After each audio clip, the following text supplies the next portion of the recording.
Hello students, welcome back to my YouTube channel. So आज हम discuss करने वाले हैं क्लास 12th का वेरी इंपॉर्टेंट टॉपिक, जो कि है IUPAC naming for coordination compound. जो कोऑर्डिनेशन कंपाउंड होते हैं उनका नॉमेनक्लेचर कैसे करेंगे, तो एकदम सिंपल तरीके से मैं बताने वाली हूँ। तो वीडियो को कंप्लीट जरूर देखिएगा, और वीडियो अच्छी लगे तो वीडियो को लाइक करिए, और साथ ही साथ हमारे चैनल को सब्सक्राइब करिए, और साथ ही साथ इस वीडियो को भी ज़्यादा से ज़्यादा शेयर करिए। तो चलिए डिस्कस करते हैं कैसे करते हैं कोऑर्डिनेशन कंपाउंड की नेमिंग। तो नेमिंग करने से पहले कुछ चीज़ें तो ऑब्वियस से आपको जाननी पड़ेंगी। तो क्या वो चीज़ें हैं, देखिए।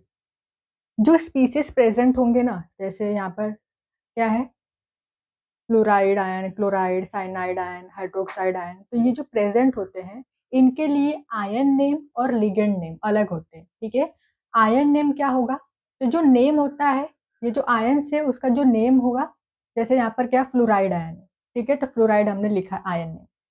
स्पीसीज का जो नाम होता है आयन का नेम, वही वही यहाँ पर लिखा हुआ है आयन नेम।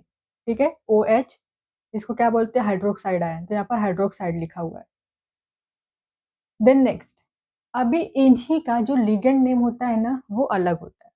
मतलब यहाँ पर आयन क्या है, फ्लोराइड है, लेकिन ये जो स्पीसीज है इसका जो लिगेंड नेम होगा वो होगा फ्लोरिडो। मतलब ये जो ई है, ई की जगह पर क्या करना है आपको, ओ लगा देना है। सिर्फ ये जो ई है, ई की जगह पर ओ लगा दोगे तो वो क्या हो जाएगा, वो हो जाएगा लिगेंड नेम। और जो लिगेंड होते हैं कहाँ पर प्रेजेंट होते हैं, कॉम्प्लेक्स आयन में प्रेजेंट होते हैं। ठीक है, बाकी जो आयंस होते हैं, जो आयंस होंगे उनके लिए आप यही नेम लिखोगे। देन नेक्स्ट, सेकेंड थिंग जो आपको याद रखनी है, कुछ न्यूट्रल लिगेंड होते हैं जिनका नाम आपको याद रखना है, जैसे H2O, aqua, NH3 amine, en ethane 1,2 diamine, CO carbonyl, NO nitrosyl. अगर इन के नीचे यहाँ पर 2 है तो यहाँ पर सबसे पहले हम 20 लिखते हैं, 20, उसके बाद ब्रैकेट में इथेन 1,2 डाइअमीन, अगर 3 है तो ट्रीस। तो ये चीजें आपको याद रखनी है। तो चलिए यहाँ पर देखिए, हमने कोऑर्डिनेशन कंपाउंड लिया हुआ है। अभी देखिए कोऑर्डिनेशन कंपाउंड में क्या क्या प्रेजेंट होता है, क्या क्या होता है। तो ये जो ब्रैकेट पार्ट होता है ना, इसे हम बोलते हैं कॉम्प्लेक्स आयन। और कॉम्प्लेक्स आयन में होता है सेंट्रल मेटल आइटम, ये सेंट्रल मेटल आइटम है, और ये क्या है, ये लिगेंड है। और जो बाहर होता है उसे हम काउंटर आयन बोलते हैं। तो ये काउंटर आयन है, सेंट्रल मेटल आइटम है, और ये लिगेंड है। तो नेमिंग लिखते वक्त आपको सबसे पहले क्या लिखना है, पॉजिटिव पार्ट को मेंशन करना है। अब यहाँ पर पॉजिटिव पार्ट क्या है, मतलब कटायनिक पार्ट क्या है। अभी देखिए के ऊपर क्या चार्ज होता है, प्लस चार्ज होता है। तो ये पॉजिटिव चार्ज है, तो ये क्या हो गया, पूरा कॉम्प्लेक्स आयन, ये नेगेटिव है। मतलब ये कटायनिक पार्ट है, ये अनायनिक पार्ट है। तो सबसे पहले हम मेंशन करते हैं कटायनिक पार्ट को। तो ये जो कटायनिक पार्ट है, इसका आयन का जो नेम रहता है वही लिखेंगे। जो काउंटर आयन होते हैं आपको याद रखना है, जो काउंटर आयन होते हैं ब्रैकेट के बाहर, उन आयन का जो नेम होता है हम वही लिखते हैं। तो ये क्या है, पोटेशियम है, तो यहाँ पर हम लिखेंगे पोटेशियम, लिख दो पोटेशियम। देन नेक्स्ट, अब ये कॉम्प्लेक्स आयन में हम क्या लिखेंगे, सबसे पहले लिगेंड को लिखेंगे। तो ये लिगेंड क्या है, CN, साइनाइड है। क्या साइनाइड लिखेंगे हम, नहीं, ये क्या है, लिगेंड है। ये जो आयन है CN, ये जो स्पीसीज है, इसका लिगेंड नेम क्या होगा, साइनाइडो। ठीक है, तो यहाँ पर क्या आ जाएगा, साइनाइडो। लेकिन उसके पहले यहाँ पर 6 है, इसीलिए हम लिखेंगे हेक्सा। तो यहाँ पर लिखो hexa, then cyanido. Then next, central metal atom को लिखेंगे। तो क्या यहाँ पर ये जो Fe है आयरन, यहाँ पर हम आयरन लिखेंगे, नहीं।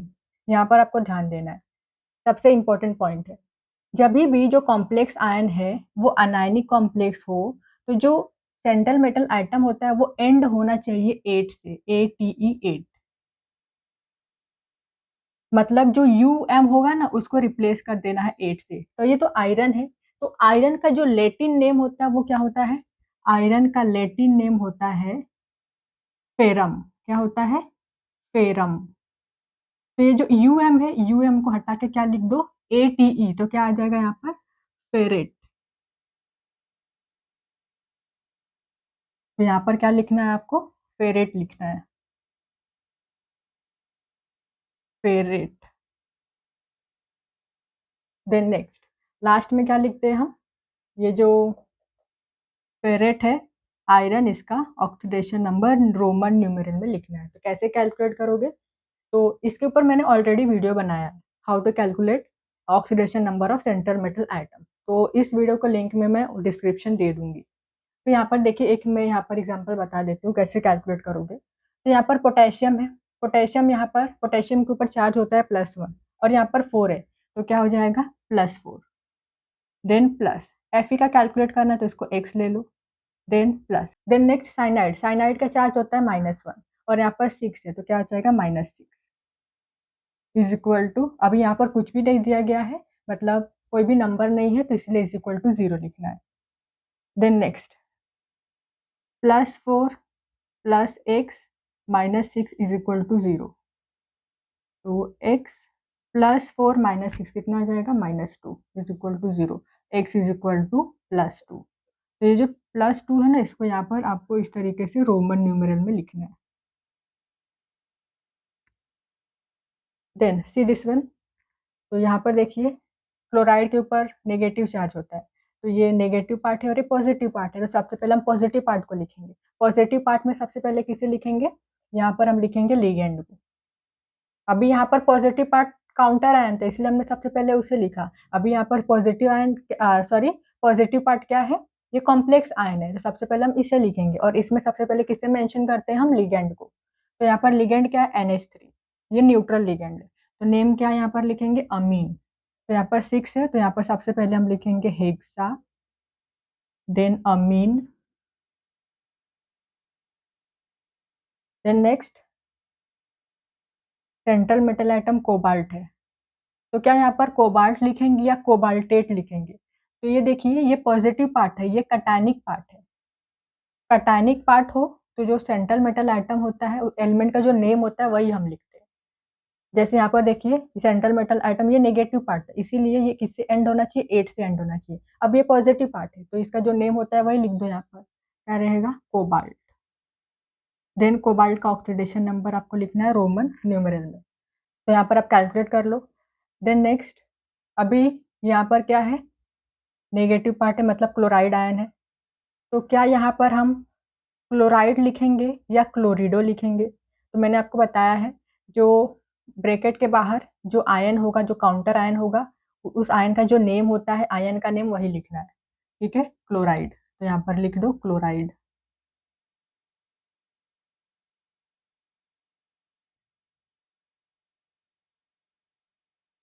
Then next see this one, तो अब यहाँ पर देखिए, ये नेगेटिव पार्ट है, ये पॉजिटिव पार्ट है। सबसे पहले पॉजिटिव पार्ट को लिखेंगे, तो यहाँ पर दो लिगेंड है, एक्वा एंड क्लोरिडो। तो सबसे पहले हम एक्वा को लिखेंगे, अल्फाबेटिकल ऑर्डर में लिखना है। तो यहाँ पर 5 है, तो सबसे पहले लिखो पेंटा, देन एक्वा, क्लोरिडो, लिगेंड को, लिगेंड का नाम यहाँ पर जो ई होता है, ई को हटा के ओ लिखते हैं। ठीक है, क्लोराइड मतलब यहाँ पर chlorido. Then chromium,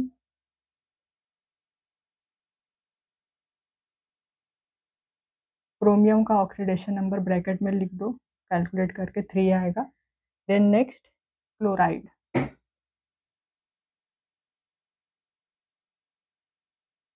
then see the next example, तो यहाँ पर देखिए सिर्फ कॉम्प्लेक्स आयन है, जो कि यहाँ पर दिया गया है चार्ज 2+। ठीक है, कटायनिक कॉम्प्लेक्स है। सबसे पहले हम किसे लिखेंगे? लिगेंड को। तो यहाँ पर देखिए दो लिगेंड है, एक्वा एंड क्लोरिडो। तो सबसे पहले हम किसे लिखेंगे? एक्वा को लिखेंगे। ठीक है, अल्फाबेटिकल ऑर्डर में लिगेंड को लिखेंगे। तो यहाँ पर क्या है? 5 है, तो यहाँ पर हम लिखेंगे पेंटा एक्वा, पेंटा एक्वा। देन उसके बाद क्लोरिडो, क्लोरिडो। देन नेक्स्ट यहाँ पर क्रोमियम है, तो ये कॉम्प्लेक्स आयन जो है, ये यहाँ पर क्या है? कटायनिक है। तो जो नाम होता है वही लिखेंगे। ठीक है, CR क्या होता है? क्रोमियम होता है, तो यहाँ पर हम क्रोमियम ही लिखेंगे, क्रोमेट नहीं लिखेंगे, क्रोमियम लिखेंगे। क्या लिखेंगे? Chromium. Then oxidation number calculate करके क्रोमियम का लिख देना है। देन सी दिस वन, तो यहाँ पर देखिए, ये पॉजिटिव पार्ट है, ये नेगेटिव पार्ट है। तो सबसे पहले पॉजिटिव पार्ट को लिखेंगे, तो यहाँ पर क्या है? दो लिगेंड है, इन एंड क्लोरिडो। तो अल्फ़ाबेटिकल ऑर्डर में लिखना है तो सबसे पहले क्लोरिडो को लिखेंगे। तो यहाँ पर 2 है तो लिखो डाई क्लोरिडो, देन EN2 है, यहाँ पर 2 है तो हम क्या लिखेंगे 20, देन इथेन 1,2 डाईअमीन। तो यहाँ पर लिखो 20, देन ब्रैकेट में लिखना है ethane 1,2 diamine, bracket close. Then next यहाँ पर है कोबाल्ट, तो लिखो कोबाल्ट, ऑक्सीडेशन नंबर कोबाल्ट का 3 आएगा। देन नेक्स्ट ये क्या है, आयन का क्या नेम है, सल्फेट, तो यहाँ पर लिख दो sulphate.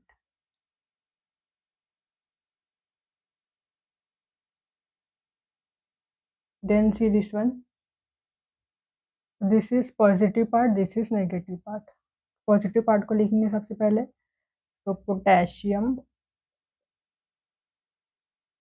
Then next hexa chlorido, hexa, positive negative part के बीच में थोड़ा आपको गैप रखना है, ठीक है, हेक्सा क्लोरिडो। देन नेक्स्ट प्लेटिनेट, यहाँ पर क्या आ जाएगा, प्लेटिनेट, क्योंकि ये अनायनिक कॉम्प्लेक्स है इसीलिए जो सेंट्रल मेटल आइटम होता है UM को रिप्लेस कर देते हैं 8 से। ऑक्सीडेशन नंबर यहाँ पर आ जाएगा 4। देन सी दिस वन, तो ये अनायनिक कॉम्प्लेक्स है, ठीक है, यहाँ पर क्या है -3 है, तो यहाँ पर लिखो हेक्सा साइनाइडो, देन यहाँ पर क्या आ जाएगा फेरेट।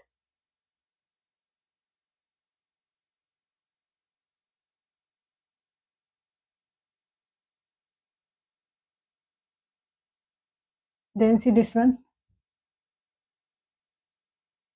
तो this is sodium, sodium, then 6 है यहाँ पर तो लिखेंगे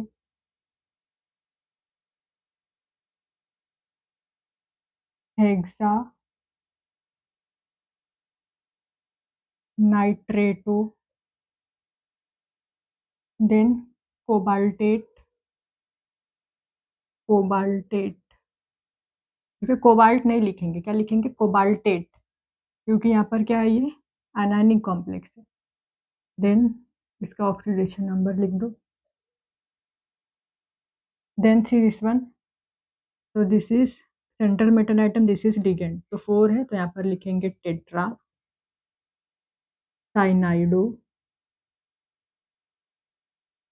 निकल है तो क्या आ जाएगा निकलेट, क्योंकि ये क्या है यहाँ पर अनायनिक कॉम्प्लेक्स है, नेगेटिव पार्ट है,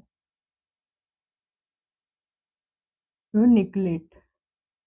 ऑक्सीडेशन नंबर निकल का कैलकुलेट करोगे तो यहाँ पर 2 मिलेगा, तो हमने लिख दिया रोमन न्यूमेरल में। देन सी दिस वन, तो this is for your homework, ठीक है, इसका जो नेम है आपको कमेंट में बताना है, इसका क्या नेम होगा। तो इस तरीके से जो कोऑर्डिनेशन कंपाउंड होता है उसकी नेमिंग करते हैं। तो आई होप कि आपको ये वीडियो अच्छी लगी हो, समझ में आई हो। सिर्फ आपको थोड़ी बहुत चीज़ें याद रखनी पड़ेंगी, उसके बाद से आप इजीली किसी भी कंपाउंड का नेम कर सकते हो। तो वीडियो अच्छी लगी हो, वीडियो यूजफुल हो तो वीडियो को लाइक कीजिए, शेयर कीजिए और हमारे चैनल को सब्सक्राइब कर दीजिए। Thank you so much for watching this video.